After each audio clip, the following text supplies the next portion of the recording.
I'm a gastroenterologist, I'm a businesswoman, I'm a philanthropist. And I've been a gastrointestinal physician for 15 years and have done more than 25,000 GI procedures.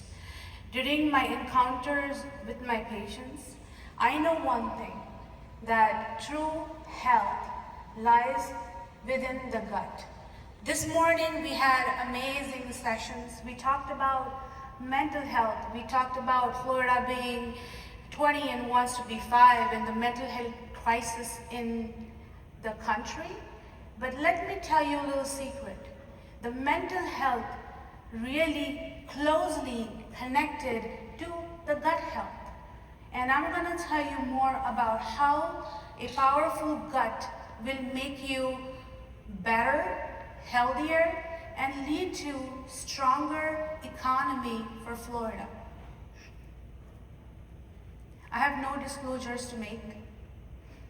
So gut health is really the foundation of good health.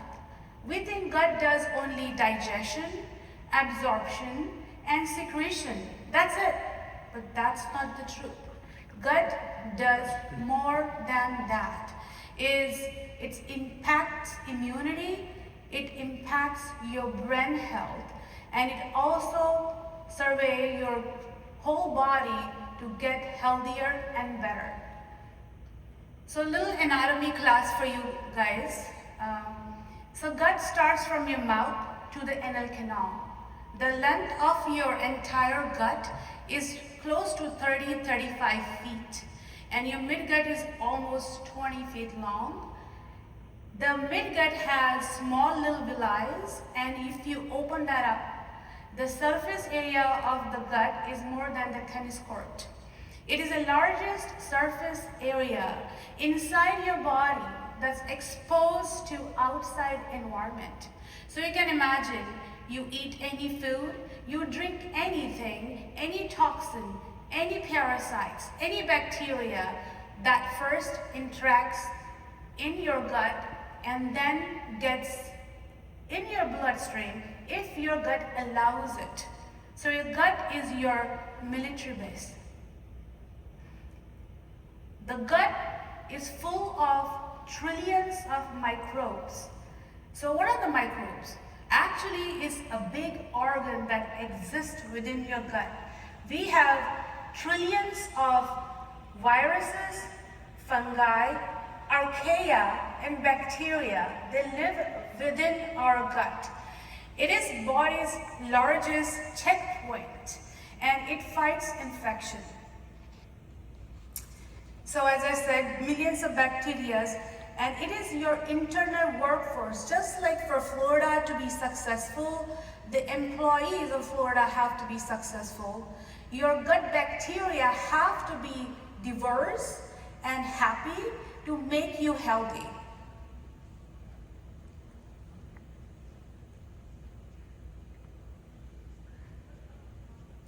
So what does this gut microbe does? It's just not the body of bacteria which is sitting in your gut. It causes absorption of nutrients. It regulates your immune system, and it fights the infection. Like, for example, if you eat nice broccoli or kale or a good source of fiber, some fermented foods, that food is taken inside your gut. These bacteria are hungry for good stuff. They eat that, and they produce something called short-chain fatty acids. These short-chain fatty acids are responsible for your gut health. Your gut cells love this short-chain fatty acid. It helps to make them more healthier and more stronger so that they function better. Your gut bacteria also causes synthesis of vitamin K, B12, folic acid, and multiple other vitamins. And also, your gut bacteria, listen to this, your gut bacteria causes synthesis of neurotransmitters that directly affect your brain. Isn't that interesting? Now, this is a very busy slide, but it's very important slide because it's going to tell you that your gut is so strong. Actually, our military can learn from our gut. We have fourfold security in our gut. So on the right side, like the green side, you see how the healthy gut looks like. You have diverse microbiome.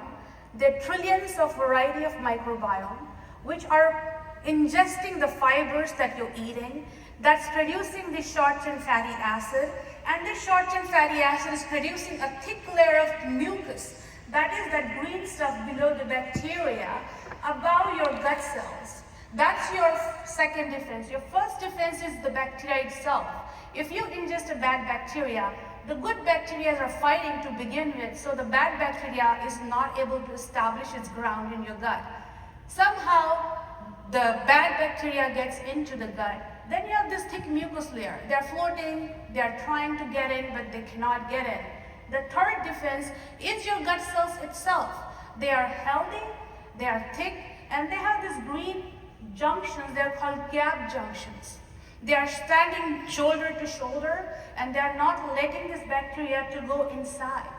But somehow your bacteria still make through.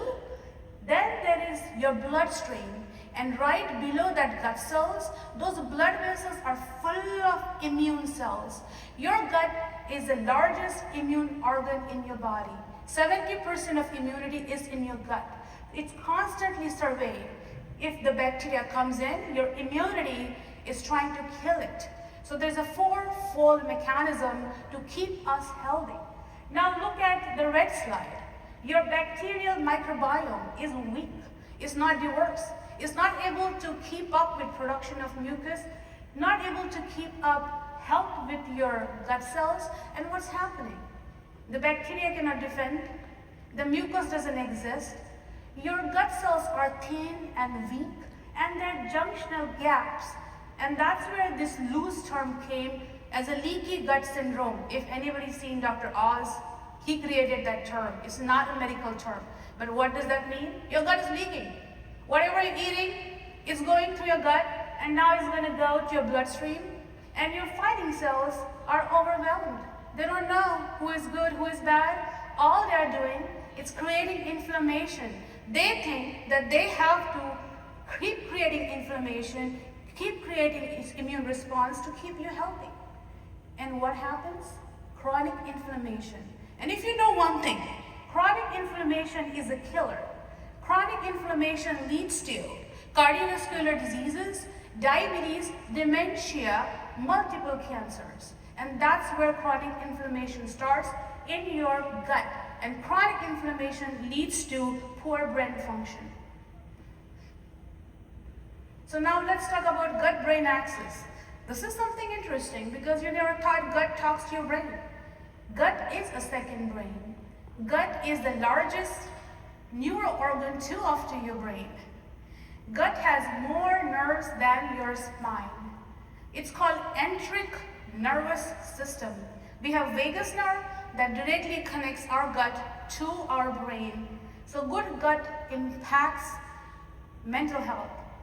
Your gut bacteria, as I said, produce neurotransmitters like serotonin, dopamine, and GABA. They're big terms for you, but what does that mean? Serotonin is a hormone of happiness and contentment.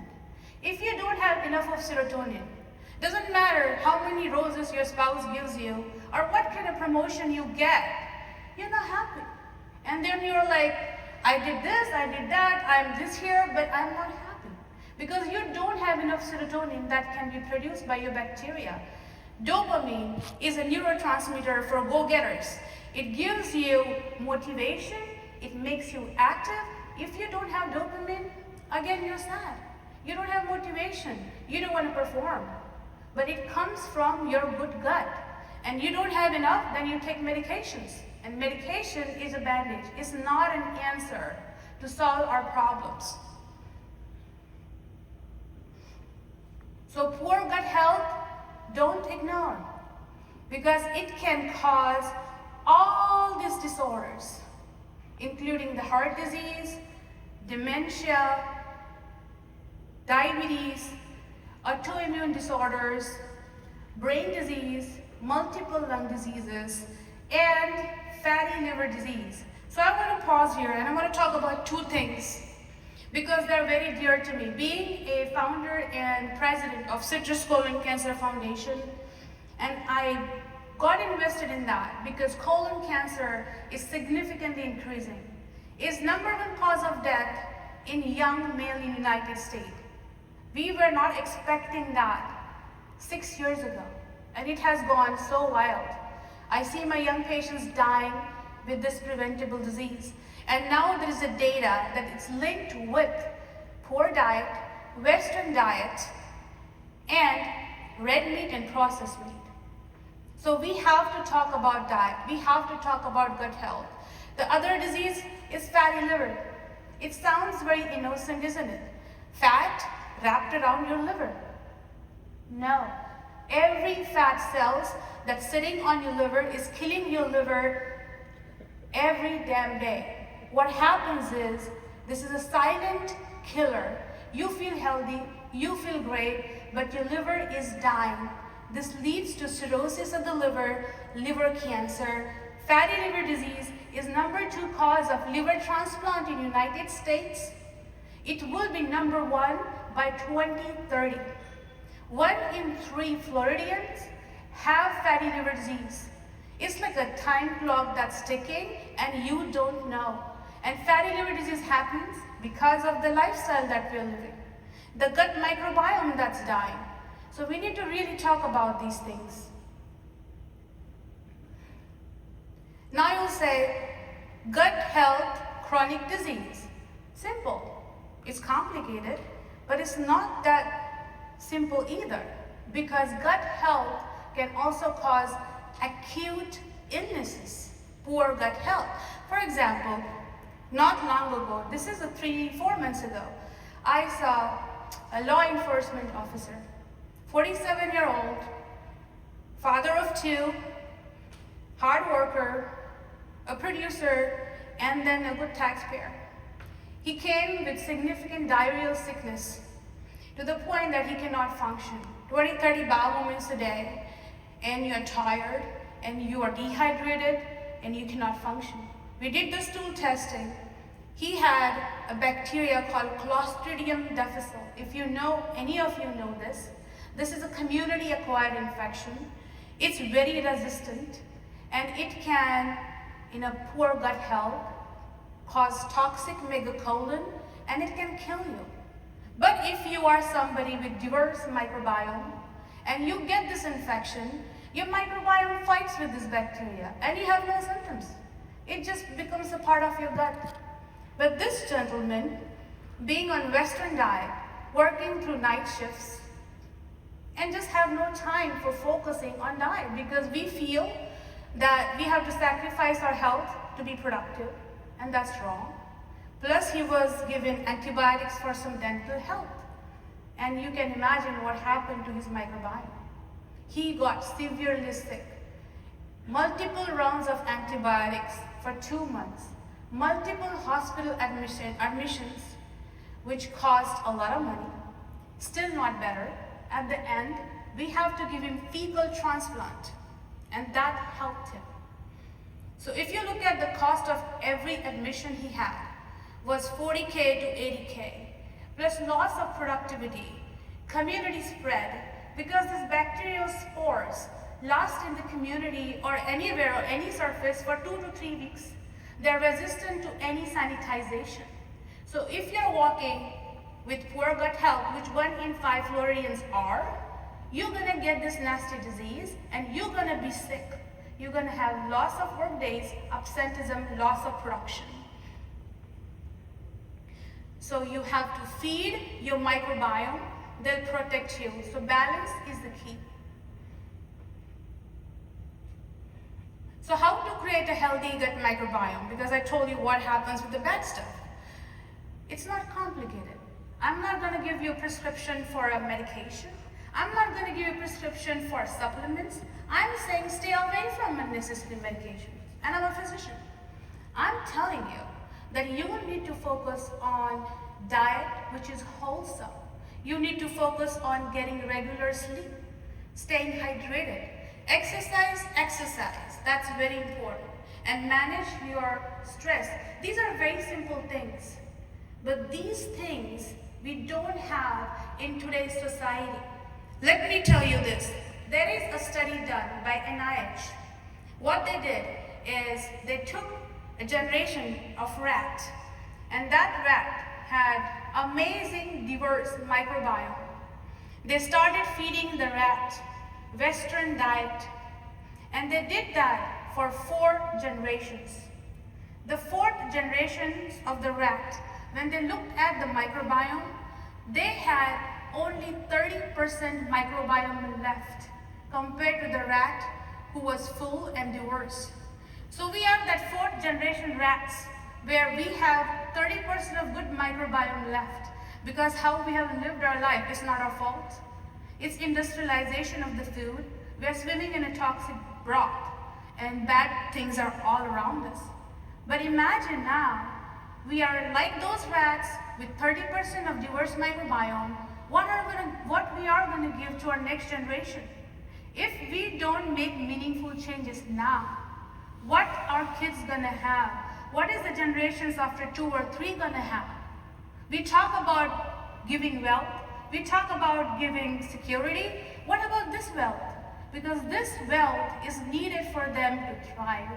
So this is time to wake up and have some discussion about gut health, because it's intimately related to everything to make us healthy. Processed food is bad. We all know that, because diet is a control lever. What the processed food looks like? All the stuff that we see everywhere. In your offices, in my hospital lobby rooms. That's all we see. Because it has become a culture where convenient, easy packaged food is the food. But it's not the food. All the packaged food has emulsifiers, preservatives. Your bacteria don't know what it is. When you eat, they think it's infection. And they are generating chronic inflammation over and over and over. The artificial sweeteners are the #1 killer for your microbiome. Stop consuming them. I tell my patient, have a teaspoon of sugar over eating any artificial sweeteners. The wholesome food, the fiber-rich food, the probiotics, they're going to help you. They're going to make you feel better. There was a study done in Stanford. They had this humans, and this was a human study, with poor microbiome, and they gave them 3 different dosages or foods of fermented foods for 6 to 8 weeks. And they measured their microbiome. In 8 weeks, the microbiome was more diverse and it was bad. So what does that tell you? We can bring it back. And that's what I love about gut. It's all about prevention. We can prevent a lot of things if you do right things. And it will not take years. It will take few months. And then you sustain those changes with consistency. So why should we talk about this? What does it mean for the businesses in Florida? $30.5 billion a year we spend in diabetes care. Obesity is $34 billion a year, and Florida will spend this amount for next 20 years, and $3.5 billion just in claims and absenteeism from obesity. So if you combine all these numbers, it's $60 billion. And this does not include cardiovascular disorders, dementia, and stroke. If you add that, the number will be $81 billion a year. And how about mental health? The cost to Florida is $35 to $55 billion. So this is the money slide, because somebody here said before, data is the king. Data and decisions, that's how we lead. Otherwise, it's just a noise and a busy business. That's what we've been doing. If you look at this slide, the cost of metabolic disorders to Florida is $162 billion a year. And 80 to 90% of this cost, we can reverse it by doing right things and having right strategies for our Florida. So employees should act Because chronic diseases lead to higher claims, absenteeism, disability, and reduced productivity. I see it every day in my practice. I see patients every day, how sick they are. And I'm deeply moved and connected to this topic, not because of the patients, that's one of the aspects that's important, but it's a personal journey. Being a busy physician, not focusing on my health, because that's how I felt that I have to give and sacrifice and keep working. In my early 40s, I was critically sick. I had hypertension, I had prediabetes, I had fatty liver, I had acid reflux, and I was in my late 30s. I had no idea. One day, rounding in ICU shifts, I started pounding headache. The nurse next to me looked at me. I did not look good. She checked my blood pressure. I was in hypertensive emergency. I was about to stroke out. They suggested ICU admission. Being a physician, having all this knowledge, I had no idea. I thought I was just tired. I was getting obese. It's part of just working and pushing through and being productive. That day opened my eyes. If I don't know being a physician to take care of me, how I tell my patients or teach anybody else? I have to do drastic changes in my lifestyle. Sleep, eating, cooking at home, meditation, everything was changed. 5 years later, I'm here in front of you. Healthy, productive, got rid of all my disorders. Isn't that interesting? I have nothing. And I'm so productive that I take care of all my patients, my practice, my kids. I have 5 different projects. I lead into American College of Gastroenterology, and I run a foundation for colon cancer, and I'm here. If I can do this, imagine what Florida will do if you give them right means to do it. All these disorders are preventable. If you walk 10,000 steps a day, 25% of cardiovascular risk is reduced. If you add 1,000 steps every time to that, every percentage will be reduced by 1%. The Mediterranean diet and physical activity reduces your depression risk and anxiety. So what we need to do, it sounds simple, but we need a bigger program. Florida needs a statewide gut and total health campaign. This is how we're going to move forward, treating these preventing diseases. Nutrition and lifestyle programs. So I really tell the business community here, you have to promote that in your businesses. Workplace wellness initiative, mental health improvement, and chronic disease reduction. Educate, educate, educate. I'm a big educator. If you know what this food is doing, what this environment is doing, you will act. Everybody wants to do better. That's how I believe. And we just need to give them power of knowledge so that they can use it. Make healthy food the easier food. Make it available. Think about how you can incorporate good food in the workplace, because adults spend more time at work than home. Build a movement into your work. When I scope, my staff does 5 squats every time when I scope a patient. After 10 scopes, they're 50 done. Little movements will add up. Obesity treatment options, talk about diet, talk about nutrition, and measure outcomes. The employees who are participating in your program, encourage them, measure the outcomes, claim strength, employee reported energy. Those things will help. So what policies Florida can use? Healthy procurement standards for public institutions, tax grants and incentives for employers that implement evidence-based wellness and food access programs. Also tax grants for the grocery stores who let the locally grown, locally sourced produce in the grocery stores. Imagine walking to a big grocery store and you see locally produced section where the food is produced locally, more healthy, more organic, not too expensive. Will you not buy it? Will you not support it? I will. We will. We all will. But we have to change this, right? Support and have regional pilots in high-burden counties with public dashboards, like Citrus County. Citrus County is obese, cardiovascular risk is high, poverty ratio is very high. So that's my pilot program with my foundation. We started working with our county commissioners for education on gut health, diet, and colon cancer initiative.